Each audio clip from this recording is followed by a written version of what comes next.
Hey, what is up, ladies and gentlemen? It is your boy Johnny, and today we're going to be talking about more information of the new Pokemon Sword and Shield with the new trailer that was recently revealed. So we're actually going to go into the gameplay area because they added a lot of new interesting elements into the Pokemon gameplay for Sword and Shield where it just looks really awesome in the gameplay. So let's go ahead and look at the first one that they added onto the Pokemon.com website, which they didn't even announce it in the trailer, which was the Rotom Dex. Basically, Rotom will be a phone in the game, basically like a cell phone or something, and it will also serve as your Pokedex as well in the game. So Rotom is back, and I think that's really awesome because I kind of did like Rotom in the Pokemon Ultra Sun and Moon series. I really did like him when they used Rotom as your Pokedex.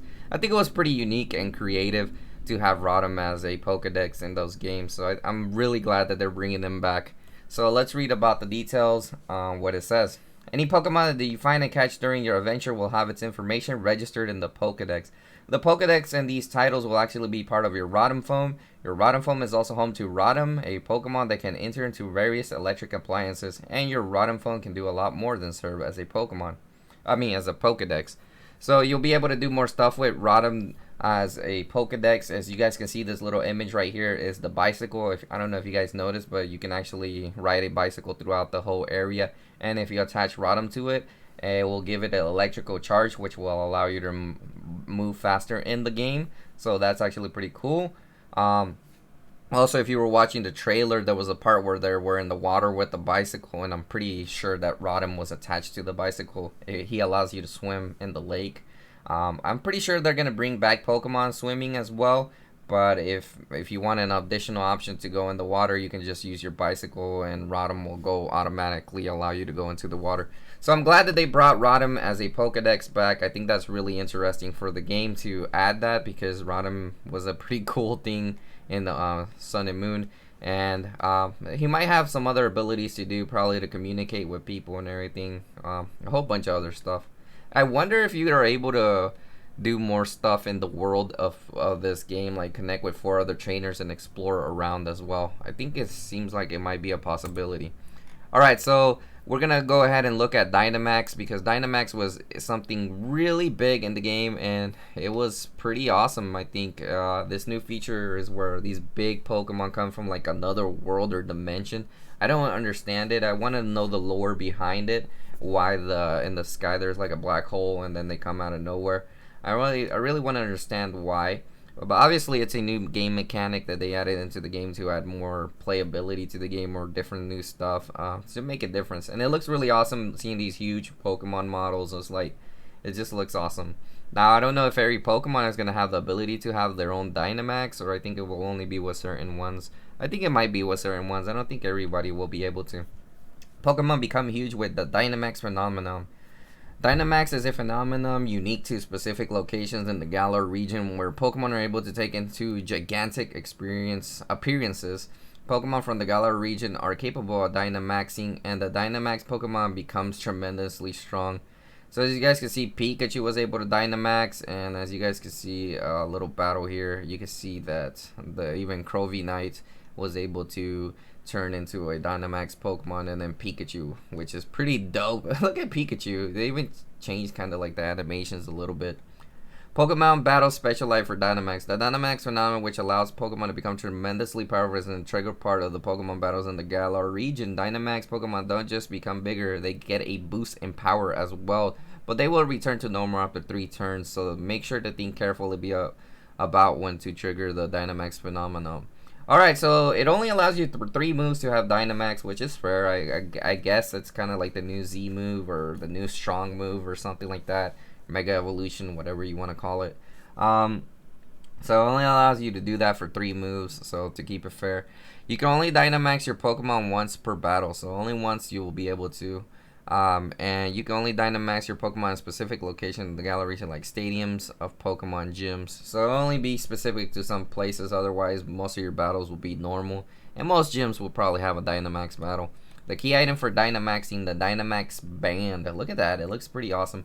Naturally, the Dynamax phenomenon is a topic of much research in the Galar region. A special item known as the Dynamax Band is a product of research. Only trainers who possess the Dynamax are able to Dynamax their Pokemon. As you guys can see right there, he has his move and it throws the Pokeball. I guess that's all integrated into the Dynamax system. Max moves. All the moves of the Dynamax Pokemon will turn into a special max move. Max move pack a punch, but it's not all. Some of them can even trigger powerful additional effects. Alright, so some of the moves may be special or it can give you a max. So as you guys can see, the gameplay shows you the max strike, max overgrowth, max guard.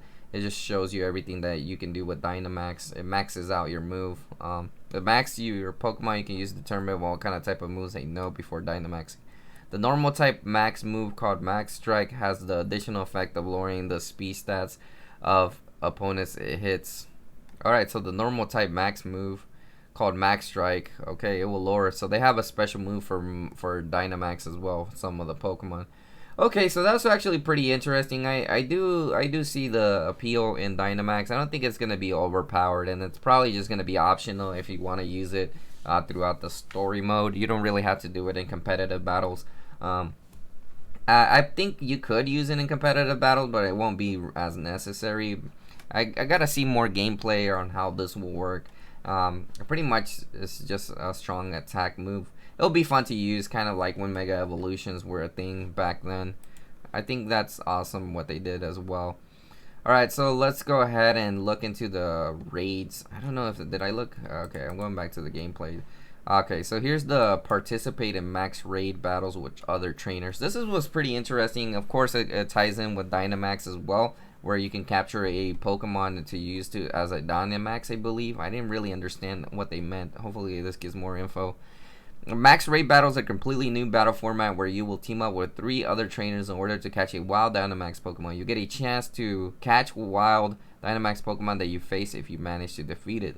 So you'll be able to capture a Dynamax wild Pokemon if you're able to defeat it. So I'm pretty sure that Dynamax may be limited to a certain amount of Pokemon. I don't think they are going to have every single Pokemon do Dynamax. I think it will be limited to some Pokemon. As you guys can see, there will be wild raids.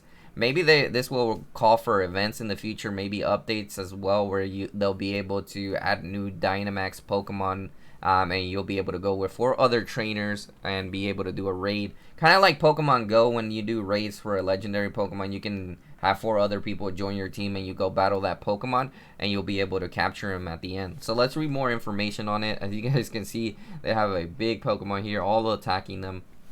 But don't get too confident. The wild Dynamax Pokemon will remain in their giant form for the entire battle and have other unique powers to boost. They won't go down easily. Only one member of the group consisting of you and your allies can Dynamax a Pokemon during a max raid battle, so close teamwork is a key. Additionally, some things you can do in the wild area, like max raid battles, even become even more fun by connecting with other players. Max raid battles, okay, you can do in the wild area. Okay, so I get it. You're gonna be able to do max raid battles with your friends as well, or maybe even with other Pokemon in the wild as well. Alright, so that's pretty interesting. I really do think this is a pretty cool concept. I mean, it's something new added into the games, and I'm pretty sure all those little flashes of lights that had red beams in the sky are where you'll be able to encounter these Pokemon. You'll be able to do it with your friends. Maybe they have a Pokedex for it as well. Face a wild Dynamax together with friends. Only one trainer out of your foursome can Dynamax their Pokemon only once per battle. So only one person in your friends can actually do that. Cooperating with your allies will be key to victory. Even catching the Pokemon is super dynamic. Okay. The wild Dynamax Pokemon you'll face in max raid battles seem to be very based on your wild area or what the weather is like. The weather in the wild area changes every day, so be ready to meet a variety of Pokemon each time you visit. Also, it seems some Pokemon can only be caught in max raid battles. Okay, for example, you can face Steenie when it's sunny and Lantern when it's raining. Okay, so they will be rotating and they'll be different whenever a new Pokemon appears. Team up with all sorts of people as you can face all sorts of Dynamax Pokemon. You can join up with people near you and participate, but you can also connect to Pokemon trainers around the world via the internet and face Dynamax Pokemon together with them. Okay, so you'll be able to do it if you have the paid service for the Nintendo Online. You'll be able to connect with your friends who live in a different country or so. If 3 other trainers aren't available to participate in a max raid battle, support trainers will be added automatically to your side to help you battle the wild Dynamax Pokemon. Okay, so a AI will actually be added to support you, so you don't really need the 4 people. So if you don't have 4 people, 1 person is good enough. So if you have 1 person at least with you on your side, you'll be able to still do Dynamax battles, which is a pretty cool thing that you won't have to require everybody as usually you would do. So that's interesting. Enrollment in the Nintendo Switch paid for require online play. Alright, so that's pretty cool. I think that's a really awesome thing that they did. You just have one of your friends and you'll be able to still do your Dynamax battle. Alright, so this is the pretty interesting one. They changed the complete camera movement or the whole camera options for your gameplay experience in the game Pokemon Sword and Shield. Check out the beauty and natural beauty of the wild area. There is a vast expanse of land in the Galar region which is known as the wild area. The wild area is full of nature as far as I can see, and it connects several different towns and cities. You'll find greater variety of Pokemon living here than anywhere else in the Galar region. The Pokemon you run into will change depending on what the weather or location, so you might be seeing something new each time you visit. So I'm pretty sure we'll be able to get a lot of previous generation Pokemon like Maleta, as you guys can see it, because the wild area will change Pokemon. In the overworld, you'll be able to encounter different Pokemon in it. As you guys can see, you can even see encountering a Tyranitar out of nowhere in them, like a desert mixed forest type of thing. And there's different stuff that you'll be able to encounter, water Pokemon. You know, that's pretty awesome. And as you guys can see there, you can see the Rotom bicycle with the water features as well in the wilderness. Have a look around the wild area. As you guys can see, you can look around the wild area.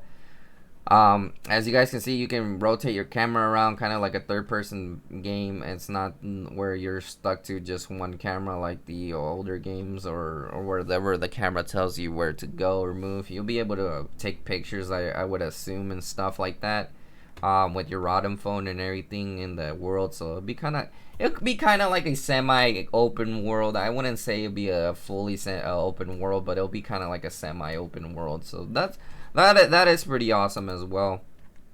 And as you guys can see, the gym leaders, basically there are gyms throughout the Pokemon gyms are back, but they're unique this time around. There are gyms, hold Pokemon gyms throughout the Galar region. Each gym attracts Pokemon trainers that are experts in specific types. In order to challenge the champion, you and your rivals will need to defeat the top trainer for each Pokemon gym, who is known as the gym leader. The battles with the gym leaders often involve intense clashes between Dynamax Pokemon, so they'll be able to use dynamic Pokemon. Spectators will flock to the gym stadiums to view these battles, and matches are broadcast on television as well. So as you guys can see, if you guys saw the trailer, you saw that the spectators look pretty awesome. I know they all look kind of CGI-ish or 2D-ish once you start a battle, but you know, it's a pretty cool little attention to detail. Makes the battles look more realistic and, you know, more enjoyable. And I always like the fact that they brought back the Colosseums in this game. Obviously, a really good inspiration from Pokemon Stadium, so it brings some nostalgia back to it. Now, what I don't understand is, will there still be like trainers you can face or puzzles in the gyms? I don't really see that. Maybe there'll be a couple of trainers that you battle beforehand. You face the gym leader, or you just face the gym leader once and for all. That's the only thing that looks a little bit different in this game. So I feel like that's gonna be changing. The gyms are basically just gonna be these large stadium and coliseum, which I have no problem with. I mean, what is the point of even battling random trainers? Maybe to level up. But yeah, so I don't think they say anything more on the Galar region. Well, there's actually some pretty interesting more details as well of the Galar region. Like, look at this area. There has like different steps, and it's just weird. You know, they really did do a good location thing of it. And you guys can see more gameplay as well. It seems like you can take a picture with your Rotom phone there. Play Pokemon a huge role. Not only Pokemon batters consider the best of, but many companies are eager to include Pokemon as a part of their workforce. As you can see Pokemon working as well. I don't know what that says over there in the back. The cast. Basically, this is the cast. You got Professor Magnolia, your Hop, your rival, and the Pokemon League. Okay, so the Pokemon League this is not the Pokemon League. It's just showing gym battles or anything. But there is a Pokemon League in the game, which will be interesting to see how that works out. So you know what? I'm really hyped for the game. Let me know what you guys think in the comment section. What do you think about this video? Make sure to hit the like button and hit the subscribe button, guys. Peace.